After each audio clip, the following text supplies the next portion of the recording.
What's up, fellow entrepreneurs? It's John Fagerholm again.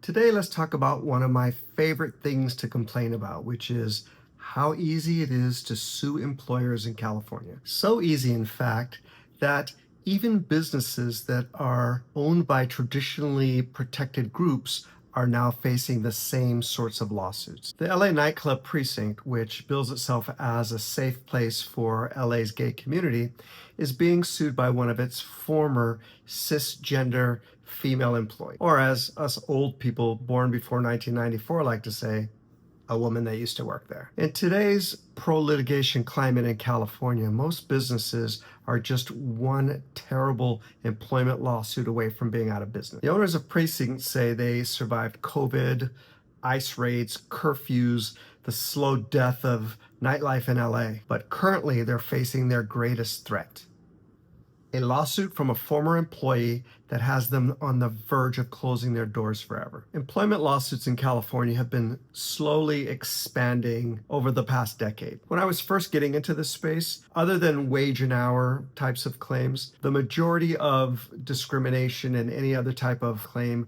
was typically women and minorities. I would call that a classic discrimination case, if you will. In the last decade, that has changed, and the pool of potential claimants has dramatically expanded. The claimant, Jessica Gonzalez, who worked there for 8 years, claims that she was forced to work in unsafe conditions. For example, being forced to work as the coat check girl on one particular night called Jockstrap Underwear Night. She says when she complained about inappropriate behavior between customers and employees, she was told to stop complaining. Her lawsuit also says she was replaced because management wanted a gay male in her position. Interesting brain teaser, isn't it? It just doesn't seem that odd to me that a gay nightclub would want to hire a gay man, especially if the cisgender woman that they've currently hired is complaining about things that typically happen in a gay club. In my opinion, the owners should be able to decide who best fits in their business and hire whoever that best fit is. That makes sense, right? All right, well, let me change the facts up a little bit and then you can tell me if you still agree. This time, the scenario is a Christian bakery that thinks a Christian woman is a better fit for their bakery than a gay man. These are basically the same legal scenarios, and if you were assigned to either of these juries, your conclusion should be the same. The law is broad enough that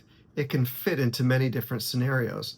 And the difference for the public just seems to be which group they agree with or disagree with. The law, however, would likely side with each of those claimants in both those scenarios. Either way, though, based on the news stories that I've seen, I find Jessica Gonzalez's story very, very suspicious. She stayed in a place for 8 years and didn't complain until after she was fired. Who would stay in a place that they felt unsafe for 8 years? I wouldn't. Till next time, be productive.